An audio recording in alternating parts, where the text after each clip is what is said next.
ایک مرتبہ حضرت صابر پاک رحمتullah علیہ ہر روز کی طرح اپنے معمول کے مطابق واز فرما رہے تھے کہ اچانک باہر سے زوروں شوروں سے آواز آنے لگی۔ کچھ لوگ ڈھول پیٹتے ہوئے اور بجاتے ہوئے وہاں سے گزر رہے تھے اور وہ جان بوجھ کر ڈھول اور تیزی سے بجانے لگا۔ آپ رحمتullah علیہ نے وہاں پر بیٹھے شیخ شرف الدین کو حکم دیا کہ جاؤ ان کو ڈھول بجانے سے منع کر کے آؤ، چونکہ آپ رحمتullah علیہ وہاں پر واز فرما رہے تھے اور اس میں خلل پیدا ہو رہی تھی۔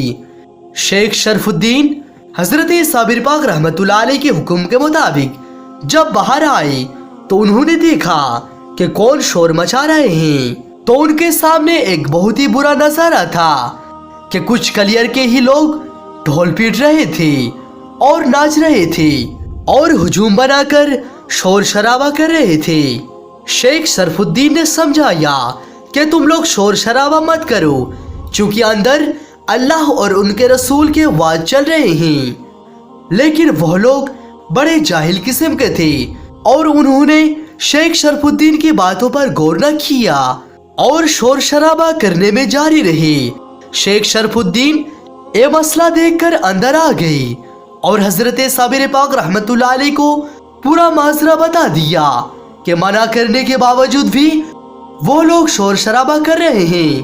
پھر حضرت صابر پاک رحمتullah علیہ نے شیخ شرف الدین کو اشارہ کرتے ہوئے کہا کہ جاؤ کہ سامنے جو طاق دکھ رہی ہے اس میں ایک پیالہ رکھی ہوئی ہے، اسے الٹا کر دو۔ شیخ شرف الدین نے حضرت صابر پاک رحمتullah علیہ کے حکم کے مطابق اس پیالے کو الٹا کر دیا۔ جب شیخ شرف الدین نے آپ کے حکم کی تعمیل کی تو اچانک باہر سے شور و گل کی آواز آنے لگی۔ جیسے ہی شیخ شرف الدین نے باہر آ کر دیکھا تو ان کے آنکھ کے سامنے ناقابل یقین منظر تھا۔ وہ دیکھتے ہیں کہ سامنے بڑے بڑے پہاڑ کلیئر شریف میں آ چکے ہیں اور وہ چل رہے ہیں اور وہ چلتے ہوئے ان لوگوں کے آگے بڑھ رہے ہیں۔ یہ دیکھ کر لوگوں میں کوہرام مچ گیا اور کلیئر کے سارے لوگ وہاں پر جمع ہو گئے۔ وہ لوگ چاروں طرف سے پہاڑ سے گر چکے تھے، وہ لوگ اپنی اپنی جان کی پناہ مانگ رہے تھے اور وہ خوف سے شور شرابہ کرنے لگ جاتے ہیں۔ شیخ شرف الدین سے یہ منظر دیکھا نہیں جاتے ہیں اور وہ اندر آ کر حضرت صابر پاک رحمتullah علیہ سے درخواست کرتے ہیں کہ حضور ان پر رحم فرمائیے، ان سے جانے انجانے غلطی ہو گئی ہے، لیکن آپ ان پر ایسا قہر نازل نہ فرمائیں۔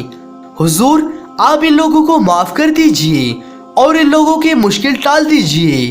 حضرت صابر پاک رحمتullah علیہ نے شیخ شرف الدین کی درخواست پر انہیں حکم دیتے ہیں کہ وہ پیالہ جو تو نے طاق پر الٹا کیا تھا اسے واپس سیدھا کر دو۔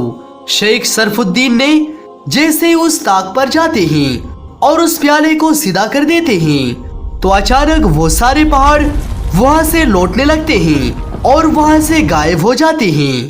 اس کے بعد وہ سارے لوگ حضرت صابر کلیئر رحمتullah علیہ کی بارگاہ میں حاضر ہوتے ہیں اور کلمہ پڑھ کر اپنے اپنے گناہوں کی معافی مانگتے ہیں اور توبہ کرتے ہیں۔